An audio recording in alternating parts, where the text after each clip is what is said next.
Hi guys, I'm Louis, the producer and host of Uncharted Parenting and Programs and Parent Coordinator here at Encounter Youth. But most importantly, I'm a husband and I'm a dad to two boys as well.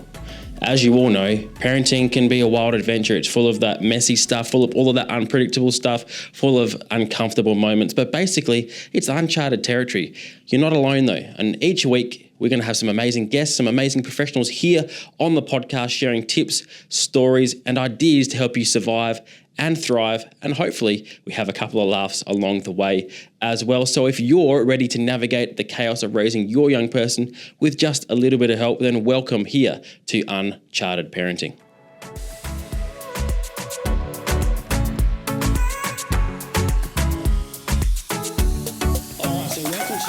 Episode of Uncharted Parenting. It's really great to have another special guest with us today. Really excited about this one. So, Brett Burton, thank you very much for joining us on the podcast today. Yeah, thanks, Lewis. Thanks for having me. All good, mate. And look, Brett, there probably isn't a lot of South Australians out there that don't know who you are. Dating back to your time as an Adelaide Crow, you had a long, illustrious playing career. Fantastic career as an Adelaide Crow. And just to clear something up for our listeners, I am an Adelaide Crows fan. So I'm not a Port Adelaide fan, so sorry to those Port fans that are listening. And I distinctly remember yourself, Brett, taking some spectacular marks over the years and kicking a few crucial goals over the years as well. So it's definitely exciting to have you in today for us. And now, for those listeners who aren't familiar with your footy playing career, Brett, I'll just give you a bit of a brief overview. You know a lot better than me, but played 177 games for the Crows, debuting in 99 and playing through to 2010. Kicking 150 goals in the process. You're also the club's leading goal kicker in 2002, kicking 52 goals that year, and also in 2009 won the AFL Mark of the Year with a huge grab against Carlton. And like I said, if I can find footage of that, I'll definitely be putting it in our YouTube version of this podcast that goes out. We've got a couple of Carlton fans here in the office, and it was a good big grab over a few Carlton players. I can remember it quite clearly. But also following hanging up your boots, you spent 5 years leading the Brisbane Lions physical performance unit before returning to Adelaide in 2015 as the club's head of high performance. And then you also represented the club as the head of football for a couple of years as well, so for 3 years there. And you're now the Director of Leadwell People, an organisation working in the wellbeing sector. And so you deliver leadership, wellbeing and cultural development workshops, and also a sought-after keynote speaker in that space as well. And probably the most important thing that I haven't mentioned there is you are a dedicated husband and also a dad to 5 kids. So like I said, I'm very thankful to have you on today and for spending some time with us. And look, Brett, I really want to start at the beginning. So to give everything else we speak about today a bit of context. So what was your journey like as a AFL professional as a player and as a coach, and what did you sort of take from that time in your life, and what did that sort of teach you as you moved into a new space now in the wellbeing sort of sector? Yeah, I was a bit of a different, entry into the AFL system. 90+% of players, get drafted when they're 18, because they're in talent programs, and that's where the majority of the AFL list comes from. Obviously, over the last, probably 10 years, we've had mature age players coming in, mid-season drafts and that kind of thing. But I was 19 years of age, playing in the under-19s at Woodville West Torrens, playing in a forward pocket. I was quite small, 5'8", and loving my footy and enjoying my footy. Didn't think I was going to be playing AFL. Always aspired to kind of play at the highest level, but didn't realistically think I'd be playing AFL footy at the age of 19, because I was in a forward pocket, just doing my thing at the Eagles. And majority of players that get drafted at the age of 19, as I said, that most of them get drafted at 18, but they'd be at least playing reserves footy or league footy. And so I was doing university at the time, was studying sports science, which is now called human movement. So in my second year of, first year of sports science there, And then I had finished that year at the Eagles in the under-19s, and then naturally you can't play in the juniors anymore, so I went and trained with the Woodville West Torrens in the reserves and league squad that next pre-season, and over that off-season from pretty much November through to kind of January, I had a bit of growth spurt, went from 5'8" to 6 foot, so I had finally got my bit of growth. I had a running background, and so cross country and that kind of stuff growing up, and so naturally I was lucky enough to be good at that come pre-season training, and so I won the the kind of time trials and that kind of stuff, and so Mark Micken was the coach at Woodville West Torrens, and so he said I had a good pre-season, so he gave me an opportunity in the trial games, and I played centre half forward in the league trials, and end up getting a gig for the first round, and the kind of the rest is history. Played the whole year of the Eagles in the league team to centre half forward, and then at the end of that year got drafted to the Crows, and so which was very surreal because I was a Crows supporter, and my parents took us to the Crows games. We were season ticket holders from when they entered the competition in 1991, and actually I went to the grand final in '98, and so that was obviously in September, and then a couple of months later in November, my name's getting called out October to get drafted to the Crows. So went pick 16, which was only 16 teams back at the comp then, and so I was Adelaide's first pick, and it all happened very quickly. Well, you definitely had a very good and big playing career for the Crows. Lasting it. I mean, I know you had a couple of injuries in that time as well, but always sort of bounced back from those pretty well. I think when did you have I know you had a pretty bad knee injury. What year was that was 2008 actually, when I was I was 30 and did my ACL at the MCG against Collingwood just after half time. So interesting enough, I actually I partially tore my ACL when I was in my second year at the Crows when I was 21, and didn't have it repaired back then because it was still they did the Lockman's test. It was still just hanging on by a thread, and so.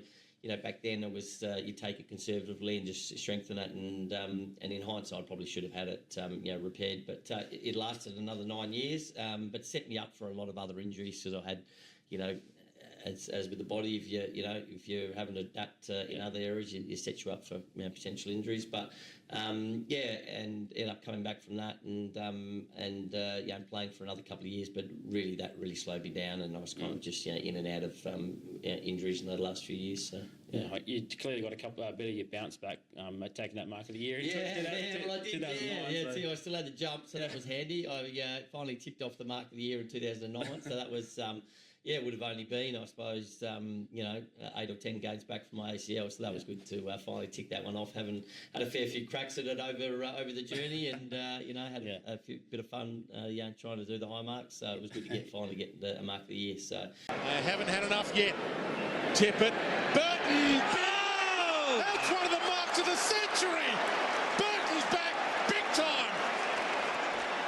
But everybody here at Etihad Stadium waiting for the replay. Has to be mark of the year, Dwayne, doesn't it? I can't think of a better mark than this. I'm not sure I've ever seen a better mark. That's an unbelievable mark. But it was good. It was, I guess, what I try and educate my kids, but also I do some stuff, some mindset stuff at Henley High School, where my kids go, and I talk about the fact that it doesn't matter how you're developing and what size you are when you're growing up. You just work ethic and the belief that you want to get there. You can get there whatever sport you are, and so my kids are naturally like me. They're quite small at the moment, and I keep reminding them that don't worry, just keep training and keep working on your skills, and because you can't control your growth, but you'll eventually grow, and when you do. That'll give you the best opportunity to whatever sport you want to do, and that's not necessarily whether you want to play at the highest level, but just understand that work ethic and skills and all that kind of stuff you can control, but you can't control your growth. So it was a good thing to be able to stick at it. And I guess fundamentally what kind of enabled me was that all the running that I'd done as a young fella. So yeah. So obviously, Brett, it's definitely a good message to be sending to your kids, but also probably kids in general as well, is to, you can't control some of those things, but also, you can control your mindset, and you can control some other things, other aspects of that, resilience and stuff like that as well. Yeah. But after your playing career, you transitioned into this high performance management aspect of the coaching, and obviously now into this wellbeing space, being Director of Leadwell People. Is there something that sort of drew you to that area, to that wellbeing sector, that leadership, and is there something some of the lessons that you learnt in your footy career that you sort of brought into that? Yeah, well, I think I always I guess whatever I did, even pre-footy, and throughout my footy career, I was always a big believer that to try and do things to the best level, and I guess from a personality point of view, I have attention to detail in every component of my life, and I try and get the best out of myself and do things to really high quality level, whatever aspect of my life it is, and so I guess that that high performance lens is what I look through in every component, and so obviously studied sports science, which led me into the high performance area, post footy and working in that area up at the Brisbane Lions initially, and so that role really has you looking at every component of the program and going, well, how can we do this better? How can we do this better? And you just pretty much go through a cycle of plan, review, and then try and do better. It's like a continuous improvement loop. And so when I finished up at footy, I had opportunities to go into other sports and high performance, but when I sat back and took some time to kind of reflect and think, well, I've had 21 years in the AFL system. What do I want the next 20 plus years to look like? I had 5 kids, at that stage, and so I really wanted to do 2 things. One was to be around my kids more. The AFL is a great industry, but like any job, there's pros and cons, and one of the cons was I was away from the kids every second weekend, would miss their sport, was working long hours during the week, and so having the time to kind of just be around the kids more, I really enjoyed, and also I wanted to. I still had that passion to be able to, help people kind of be at their best. And so when I reflected, I thought, well, wellbeing is probably the closest thing to high performance, because it's how do you, instead of leading athletes, it was like, how do you help lead people to be at their best? And so, and really it started off at wellbeing, but it's evolved to personal development and self-development. So you think around, how do you help people maximise their potential around themselves, but also their teams and their organisations. So so that's where I've landed. Yeah. Well, it's certainly great to see that sort of natural progression that you've made in that space, and it's always interesting, isn't it? Like, it's probably not spoken about a lot, especially I could sort of sit here and pick your brain about footy for a long time, mate, but about life after footy, it's probably not spoken about a lot, and then playing career stops in your 30s, and then you still got a lot of life after that. So sort of what sort of spaces can you go into? And I know a lot of them go into media and things like that, but it's good to see that there's other spaces out there that you can sort of lean into, not only coaching but also other sectors like this wellbeing sector that you find yourself in. Yeah, and I think it's you're right, Lewis, and I was involved with the Players Association when I was playing, and at first as a delegate, so kind of as a member, which you'd kind of be the delegate for the club, and then I moved into an executive role and ended up being president of the Players Association, and so that gave me some exposure to what players were doing life after footy, and it was obviously always a concern, particularly for the welfare team and the I guess the coaches at the club, because what we knew was that it's good to focus on your footy while you're in footy, but also you don't want your whole identity wrapped up in footy, because we know it's such a it's a roller coaster. From one minute you can be performing well, the next minute you're not. the team might be going well, but you're not playing well, you might get injured. And so if all your self-identity is wrapped up in just you as a footballer, then that's not good for your well-being and your mental health. And so, we really encouraged players, and through the Player Association, they provide funding for any player that wants to do, study or work experience or other, elements that, link into careers after footy. Because, as you said, it's such a short span of your life, for the best players, it's, when I played, it was, 10 to 12 years. Now you can see players play 15, 18 years, but the average is still only about 4 years, and so we as viewers and as fans, we know the players that play regularly, and so we think that everyone plays for 10, 12 years, but the reality is most of them come into the system and 4 years later they're gone. And so really important to to have something to fall back on, but also to have a focus on something outside your footy. And I guess I was fortunate in the fact that looking back, I was glad that I got drafted at the age of 20, because I'd already done a couple of years at university of sports science. I was working as an electrician in my dad's business, and also doing the books, and so I'd had exposure to other things, and I guess that helped me during my footy career, because I knew that if footy didn't work for whatever reason, that I had other interests. So I think that's it's really important for footballers to have that. Yeah, absolutely. And I guess one of the things we've alluded to over the last few minutes is the fact that you were able to sort of be around for your family a bit more now, moving into this wellbeing space. And so for those listeners that are interested, so you and your wife Jane have 5 kids. What's the split there? Yeah, it's the first 4 are 2 years apart. So we actually went girl, boy, girl, boy, girl. So so we've got a 17-year-old girl, 15-year-old boy. It's actually his birthday today. Jimmy, he's 15, and then a 13-year-old girl, 11-year-old boy, and a 7-year-old girl. So so we had a 4-year break for the last one. So but we certainly keep you very busy. Yeah, it is. It's chaotic, but we like to think it's organised chaos. And it's interesting when you say to people that you met for the first time, you've got 5 kids, they're like, what? It's just but as I say to people, we did plan to have them. My wife always wanted 5 kids, and so once you have 5, you've got to look after them. They're yours for life, so you can't complain about it. So.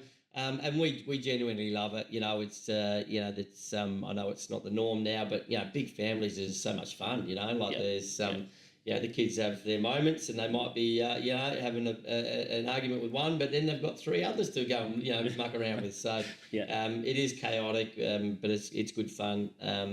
It's my wife. Now she's a paediatric physiotherapist, so she works 4 days a week. I work full time in my business, but it all works, and we're fortunate in the fact that we've got we're lucky we've got a good community around us. We've got my mum's not far away. I've got my wife's parents are not far away, so we get good support from them. But also we live in Henley, and we just got really good community around us, whether it's from the footy club or the surf club and the soccer club and the school environment. And so I think that's it's the old adage. The quote is it takes a village to bring up a family, and that's certainly true for us, because we help out with the other kids in our community, and we and it kind of goes both ways. So absolutely. It can be seen. I know exactly what you're talking about. It can be seen as a little bit of a cliche, that statement that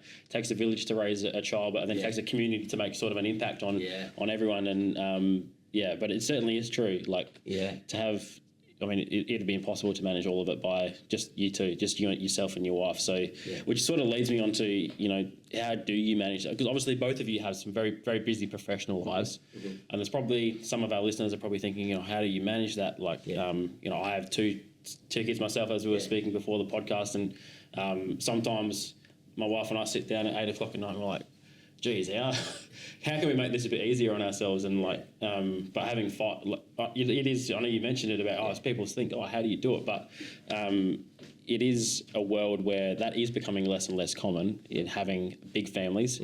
and I think something you mentioned there was organised chaos. Yeah.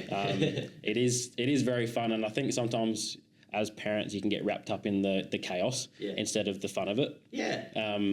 And I certainly do that myself. But is there some tips or something? Is it just leaning on other resources, or is there other things to it? Look, I think it's it's like anything, it's multifactorial. I think that the first thing that is for us to reflect on is what's most important, and I think we I don't meet anyone in my life now that doesn't say they're busy. Like even my mom's retired. I ring her up and say, "How's your day?" Go, "Oh, so busy." We're all busy. And so but we've all got the same amount of time in our life. We've all got 24 hours, and so it's really about looking at, well, how do you prioritise your time? And then I think it's about then going a step further and go, well, what do you really value? And I think that we're all kind of busy in the day-to-day life, and we've got so much distraction from social media and all these other aspects of our lives that are kind of trying to grab our attention. And so for Jane and I, we certainly kind of make sure we plan and make sure that we actually have a conversation about what are the most important things in our life, and that comes back to our values, and to go, well, family is really important to us, and providing opportunity for our kids is really important to us, and so we do choose to actively choose to be busy because we want to provide our kids with opportunities that our parents gave us, and so on a weekend, and I laugh sometimes when we think about this, is that they're playing soccer and footy because we're in winter at the moment. 3 of the kids are playing footy and soccer at the same time. So we have, on a weekend, we have 8 games across the weekend, Now, that's a choice. Yeah. But it's a choice because we want to provide our kids the opportunity. We don't have to, and so that's why we never complain about going, oh, we're so busy on the weekend. It is a choice. And so I think it's about, for parents, it's always about reflecting on what do you value, and it can be different for everyone, over the last, 17 years, because our oldest is 17, we haven't really valued, spending time on our own kind of, hobbies or anything like that, because our kids are most important to us right now. I'm sure once they get older and we transition into, not having as many kids under 18, then that may change. But right now it's about reflecting on what's most important to us, and so providing our kids with opportunity, and sport is is for us is such a great vehicle to develop your kids' character strengths. That's the way we look at it, because I know that some people may think, and some people as parents go, oh, I want my kid to play at the elite level. The reality is that it's what is it, 0.00 whatever percent, and so. I think in footy in South Australia, there might be one in 15,000 kids each year will play at the AFL level, and so the percentage chance of doing that is very low. But what's sport for? Sport's for social connection. It's develop resilience. It's to understand that you win and lose, like you do in life. It's to be able to overcome injury. It's to be able to learn different things about your body and your well-being. And so that's why we kind of want to provide our kids that opportunity. And so I guess going back to your question, how do you manage it? What are the tips? I think it's just about always just going, what is the biggest priority now? And that's what we try and do, is to go, well, it's because we got to get to one of the kids to this sport because that's what we value. We value the opportunity that we're providing with them. I think the word that was coming to mind as you were talking then, Brett, was the sacrifices, and I think parents do that a lot, don't they? They do. And clearly, that's what you and your wife have done, is sacrifice your own, ambition or your own projects or something like that, and to put that into your kids. And there's probably a lot of parents out there doing that. Well, I don't think it is sacrifice, but it's again, it comes back to choice, doesn't it? Because it is a sacrifice. You're sacrificing what your needs are and what you're spending time on yourself, I suppose. But I don't see it as a sacrifice for me, because I've lived my life in terms of enjoying what I could do as an individual, and enjoying the sporting career I had and that kind of stuff. But now, as most parents I would attest to, is going, well, my life's about my kids, and so it's about, working to provide them the opportunities they can get. It's about, taking them to training, to actually helping them to learn the key, principles of life. And so, and I get huge fulfillment and enjoyment out of, taking my kids and seeing them enjoy it and cooking for them and doing stuff like that. That's kind of what lights me up, is my passion now is the opportunity to see my kids do their best and grow in their life and develop. And so I don't necessarily see it as a sacrifice, and I don't sit around going, gee, I wish I could go to the pub with my mates, or I wish I could do that, because I kind of I've been through done that. I've done that, so so it's and I'm sure most parents go, well, their parents did the same for them as well. So yeah, it's just a different phase, isn't it? I can see it. I can see it in your face as you're talking about it. It really does light you up. You can tell. Enjoy it. And it's beautiful to see. So, I think one question I have for you, Brett, though, is wellbeing is this term that is frequently being used, or definitely more increasingly being used in our society now. It's becoming increasingly important, both personal wellbeing, wellbeing as a team, for organisations in the corporate sector. How do you prioritise your wellbeing as a family? And sort of, is there things that you've drawn from all of your experiences that you sort of bring to that? Yeah, I think that if I can, use this as an opportunity to educate, like the definition of well-being is our ability to feel good and function effectively. Okay, and so when I reflect on that, it's just like, well, what do you need to do for you to feel good and function effectively? Because it's not just for you; it's for the impact of others. And so when I guess get the opportunity to speak and educate other leaders, and is what I say to them is that, well, put your hands up if you are a leader, and you'll get an array of different people, because they might consider that, well, am I a leader in my organisation? No, I'm not. But what I try and, I guess, impart on them is that we're all leaders, because leadership is your ability to influence others. And so what I reflect on is that the most important leadership is self-leadership, because how you lead yourself has an impact on the other people. And so the point being, put yourself first. Because if your well-being's not in a good place, then you're not going to have a positive impact on the other people in your life. And whether that you're a parent, or whether you're a sibling, or whether you're a friend, or whether you're a community member, or or what your role is in a society, is that we are all influencing other people, and for us to have a positive influence on other people, we need to be in a good place ourselves. And so I obviously, having the background I've had, I was very fortunate to be able to, kind of learn and have the opportunity to live a life where we were training physically, mentally, emotionally, and so I learnt that what it takes to get myself to be at my best, and obviously educate in this space. So I put my well-being first, and some people might say, well, it's selfish to put yourself first. What I say is it's actually selfless, because I know if I don't exercise in the morning and if I don't meditate in the morning, that I'm not at my best for my kids. I'll be grumpier, or I'm not in the best mood, and that impacts them. And or I can't get them to be energetic and happy and provide a really good environment for them in the morning to help them start their day.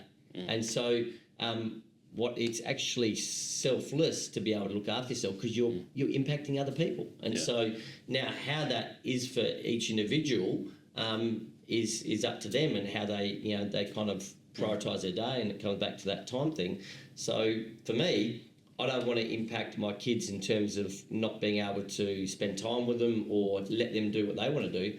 So I choose to get up at 4:45 each morning. I do my exercise and meditation then, and so by the time I hit 6:15, kids are just dragging themselves out of bed. Well, exactly right, and not all of them like that, because some of them go swimming at 5 in the morning. But we still get them there. But my point being is that I've done my stuff. I've set myself up for the day to be at my best, and that positively impacts them. You know, and there's some days I can't do it because I don't feel well or whatever else. But 9 out of 10 times I'm doing that, and I look at it and I go, well, that's me helping me to be at my best, looking after my own well-being, and the impact of that is I'm positively impacting the people in my life, which is my family. So I think that often as parents we can go and back to what I was discussing before is it's not about me, it's about my kids, and I don't have time because I've got to do stuff for my kids. Well, yeah, we do have got to do that, but surely they're better off when you're better off, and so what that looks for everyone else, and I'm not judging people by the fact that they get up whatever time they get up. Some people might like exercise in the afternoon, some people go, well, exercise not for me. That's it, everyone's individual choice, but my key message is look after yourself first, because others are better off for you being better off, and so it's not selfish, it's selfless, and that's my key message to any parent that I get the opportunity to talk to is look at it and go, well, I'm actually helping my kids by helping myself. And so that's what I look at. I think it's probably something that a lot of parents grapple with, isn't it? Is that that feeling of, oh, am I being selfish if I do this? But it actually is being, being kind to yourself sometimes is going to be kind. You're actually going to be kind to your kids down the road. Well, and we feel guilty because we're going, well, if I'm looking after myself, I'm going to exercise or I'm going to do this for myself, then that's taking away time from my kids. And so I used to feel that as well, but so I choose to just get up early and do it, but there's other times where I'll, I love ocean swimming, I'm just kind of, that's I feel at peace and I've got any spare time in my day, I go down the ocean for a swim, and it might be at 2 o'clock in the afternoon, or it might be at 4 o'clock in the afternoon. And so again, I can, cover off that for myself to be able to go, well, I know my kids, I don't know when I'm going to come home from that swim, that I'll be full of energy and I'll be, at my best. And so that's good for my kids to see me doing that. One, it's good to role model that, how do you look after yourself? But two, I'm energetic for them. I'm then coming home and we can kick the footy or we can kick the soccer ball or we can just have some fun together. And so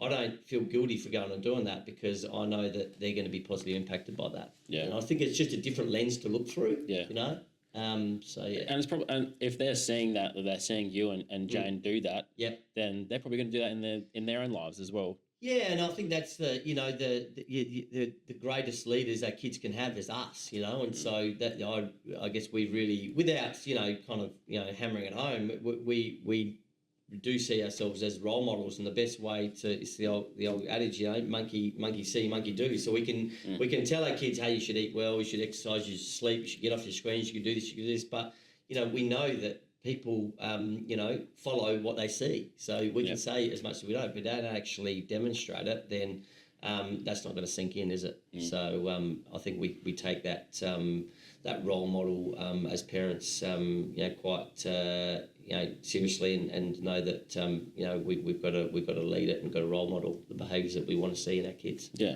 absolutely. I was going to ask you about a piece of advice you'd offer, but I think we've already sort of covered that off. And I guess what I'd like to ask Brett before we finish up is, what's next for you, mate? What's